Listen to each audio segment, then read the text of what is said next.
뭘 하는지 방에서는 며느리의 목소리가 흘러나왔고 어느 날은 도대체 뭘 하나 싶어서 문을 살짝 열어보니 헤드셋을 끼고 게임을 하고 있더군요.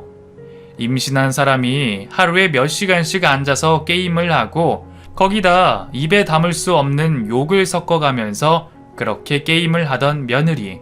참다 뱃속의 아기한테 안 좋겠다 싶어서 아가, 너무 늦게까지 컴퓨터 앞에 있는 거 아니니? 아이한테 안 좋을 텐데.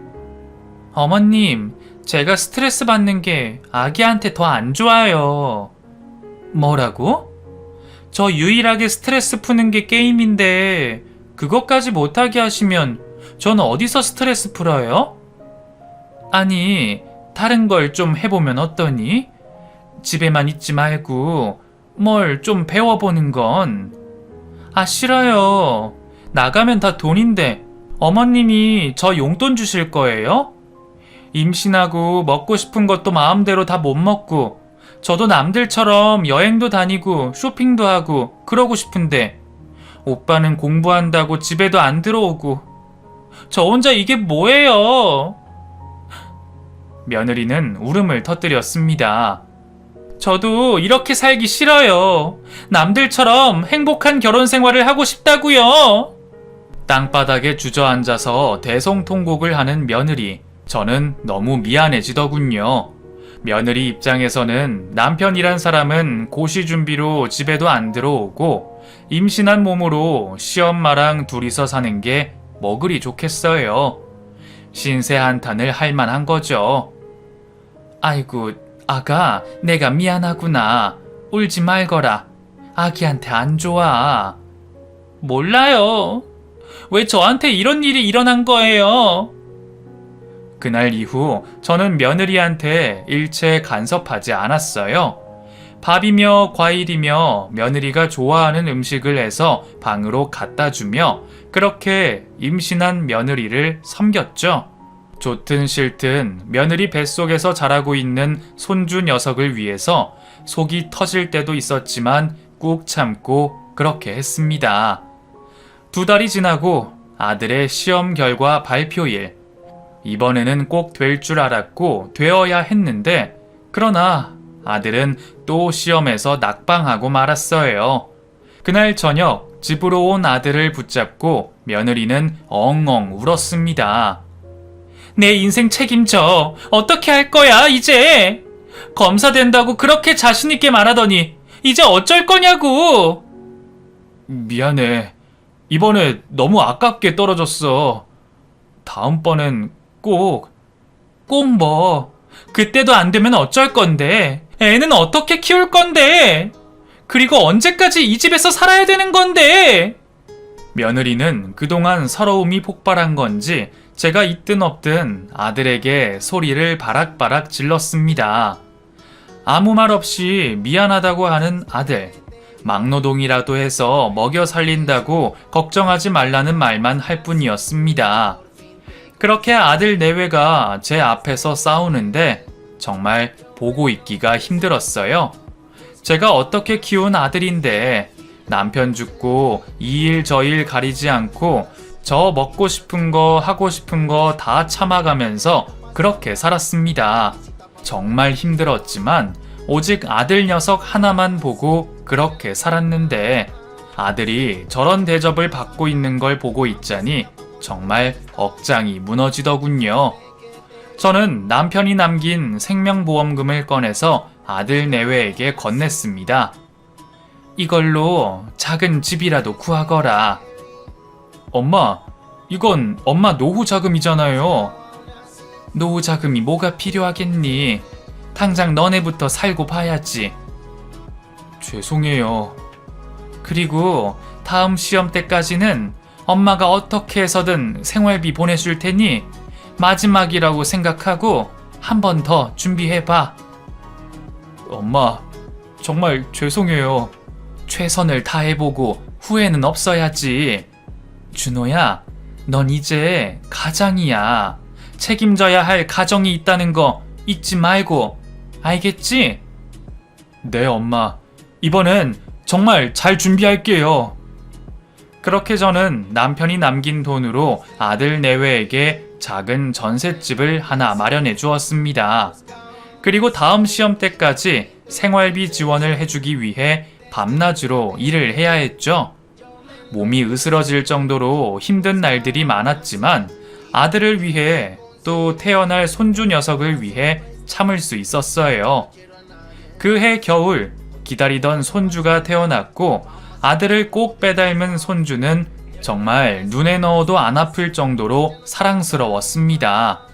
싱긋싱긋 웃는 손자 녀석을 보고 있자니 그동안 제가 한 고생은 아무것도 아니었어요.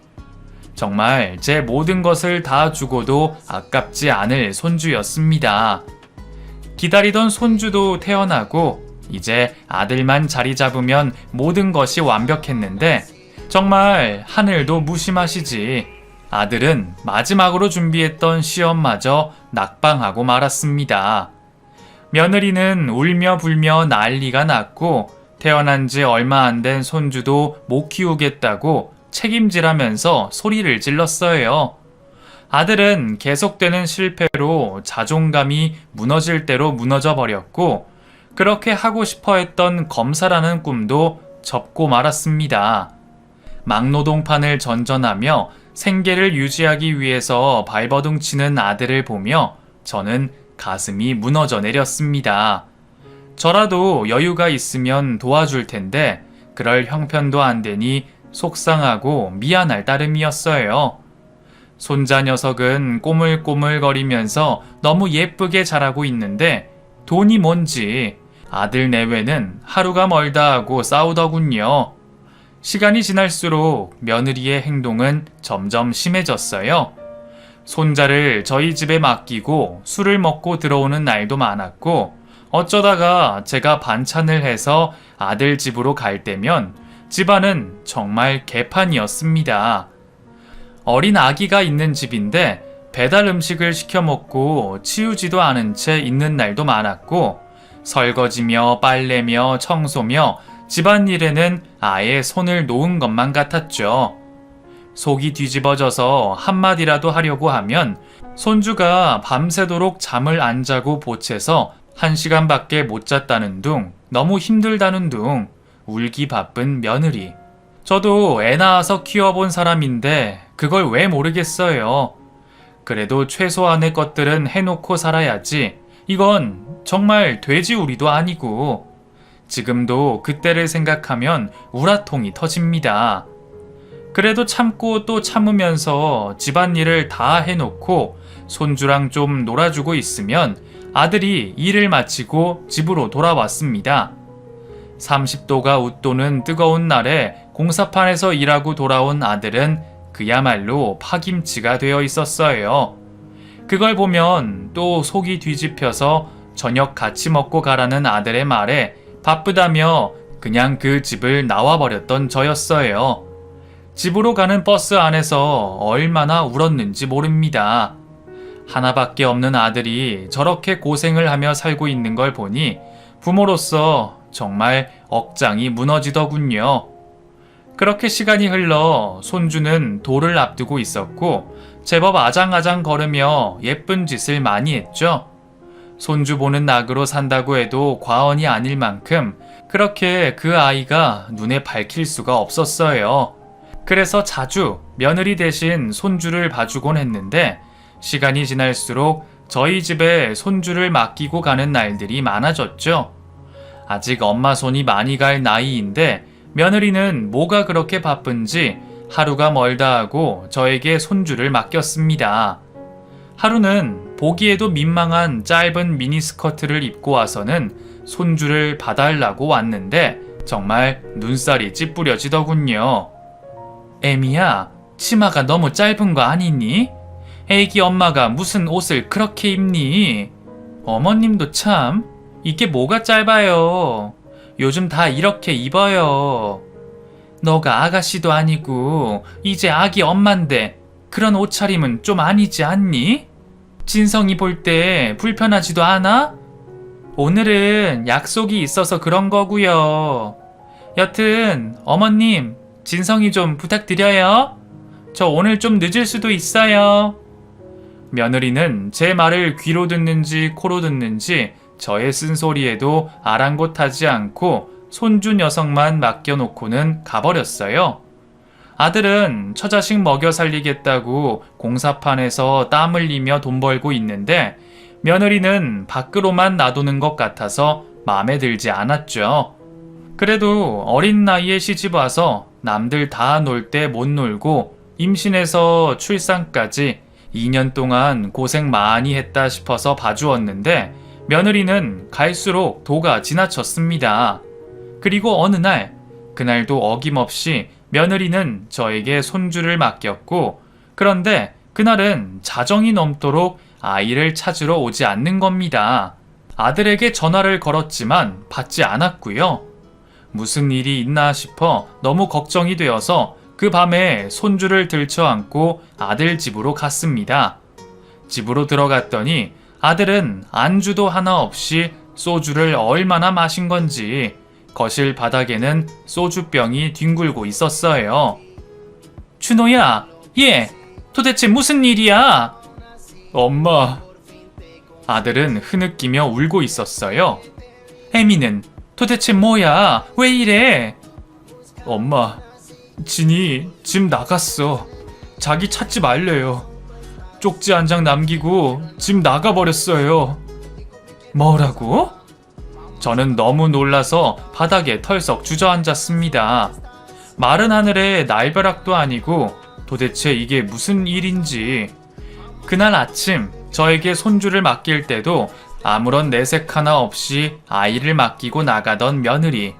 며느리는 지긋지긋한 이 생활이 싫다며 집을 나가버렸습니다. 백방으로 며느리를 찾아보았지만 친정에서도 며느리의 행방을 전혀 알 수가 없었어요. 아들은 그날 이후 일도 나가지 않고 술독에 빠져 살았고, 늙은 저는 매일 밤 엄마를 찾아서 우는 손자 녀석을 품에 안고 하루하루를 살아야 했습니다. 그렇게 몇 달, 며느리는 여전히 행방을 알 수 없었고, 아들은 그래도 살아야겠다고 생각했는지 정신을 차리고 다시 막노동판에 나가기 시작했어요. 엄마, 죄송해요. 우리 진성이 잘 부탁해요. 제가 꼭 살면서 은혜 갚을게요. 아휴, 준호야, 정신 바짝 차리거라. 너라도 정신을 차려야지. 네, 엄마. 죄송해요. 아들은 그렇게 아비로서의 책임감으로 버텨내고 있었습니다. 그렇게 세월이 흘러서 손주가 5살이 되었고 아들도 며느리에 대한 마음을 접은 것 같아 보였죠. 그도 그럴 것이 며느리는 지 속으로 낳은 아들을 버리고 가서는 연락 한 통이 없었습니다. 잘 사는지 궁금하지도 않은 건지 보고 싶지도 않은 건지 애미로서 어떻게 그럴 수 있는지 정말 분노가 치밀었습니다. 가출을 하고 행방을 알 수 없으니 이혼도 못하고 있었던 터라 아들은 우선 실종 신고를 했고 일정 시간이 지나 이혼 진행을 하려고 준비했어요. 행복하게 잘 살았으면 좋았겠지만 이미 돌이킬 수 없는 일이었고 아들과 저는 체념하고 손주 녀석을 잘 키우기 위해 애썼죠. 그러던 어느 날 어린이집에서 돌아온 손주와 아이스크림을 하나씩 물고 집으로 가던 길에 저는 충격적인 전화 한 통을 받게 됩니다. 바로 아들의 사고 소식. 현장에서 일하다가 10층 높이에서 추락했다는 아들. 정말 심장이 덜컥 내려앉았고 손이 덜덜 떨렸습니다. 하나님, 제발 우리 아들 살려주세요. 그렇게 믿지도 않는 신을 불러가며 기도하고 또 기도하면서 병원으로 갔습니다. 그러나 아들은 이미 세상을 떠난 후였어요. 정말 어떻게 이럴 수 있는지 세상의 모든 신들이 원망스러웠고 심장이 갈기갈기 찢기는 것만 같았습니다. 자식 먼저 보낸 애미의 심정은 어떤 말로도 표현이 안 됩니다. 자식이 죽으면 가슴에 묻는다는 말이 있죠. 어느 누구도 그 고통을 상상할 수도 없을 겁니다. 반쯤 정신 나간 상태로 아들의 장례를 준비했어요. 아빠 보고 싶다고 우는 손자 녀석을 부둥켜 안고 실신할 만큼 울었습니다. 할머니, 아빠 어딨어? 아빠는... 진성아, 아이고 불쌍한 것. 아빠 보고 싶어. 아빠. 손자는 계속 아빠를 찾으면서 울었어요. 그걸 보고 있는 저는 피눈물이 흘렀습니다. 울다 지쳐 잠든 손자 녀석을 품에 안고 일어서서 조문객을 맞이할 힘도 없어 바닥에 앉아 하염없이 울기만 했습니다. 그렇게 장례를 치르고 있는데 멀리서 걸어오는 한 여자, 그 여자는 다름 아닌 며느리였습니다. 헛것을 봤나 싶어서 두 눈을 비비고 다시 봤는데 며느리가 맞았어요. 순간 자리에서 박차고 일어나서 네가 여길 왜 오냐고 울면서 소리를 질렀습니다. 주변에 있는 사람들이 와서 저를 말렸고 저의 윽박에도 며느리는 눈 하나 깜빡하지 않더군요. 진성이는요? 네가 지금 진성이를 찾아? 무슨 염치로? 자식 버리고 간 년이 이제 와서 진성이를 찾아? 저는 정말 정신이 반 나간 상태였고 며느리를 보는 순간 제 입에서 좋은 소리가 나오지 않았습니다. 오빠 죽은 건 유감이에요. 근데 그게 제 탓은 아니잖아요. 뭐라고? 오빠가 그동안 저한테 한 거 어머님은 아무것도 모르시잖아요. 제가 왜 집을 나갔겠어요? 오빠 여자 있었어요. 그거 참고 살 여자가 누가 있어요? 뭐라고? 뭐가 있어? 우리 준호가 여자가 있었다고? 네, 오빠 저 말고 다른 여자 있었어요. 그래서 제가 이혼하자고 했는데 안 해줘서 저도 어쩔 수 없었어요. 말도 안 되는 이야기였어요. 하루하루 처자식 먹여 살리겠다고 아둥바둥 살던 아들이었는데 아들에게 여자가 있었다니요. 며느리는 눈물을 흘리면서 진성이 때문에 참고 살려고 했는데 아들이 집으로까지 내연녀를 끌어들여서 도저히 참을 수 없었다고 했어요. 그 이야기를 듣는데 너무 충격이라 저는 아무 말도 할 수가 없었습니다. 도저히 믿을 수 없는 이야기를 하는 며느리. 그러나 죽은 사람은 말이 없었습니다. 그런데 이렇게 된 거 어쩌겠어요. 이제 진성이 제가 키울게요. 이혼한 상태도 아니고 오빠 명의로 된 집은 어차피 제 거잖아요. 뭐라고? 장례식장에서 할 말은 아니지만 저도 살아야죠. 외도한 오빠 때문에 자식 못 보고 살 뻔했는데 이렇게 됐으니 진성이 키우면서 잘 살게요. 순간 뒤통수가 띵 하더군요. 그런데 그때 손주 녀석이 한쪽 구석에서 그림을 그리고 놀다가 저에게로 왔습니다.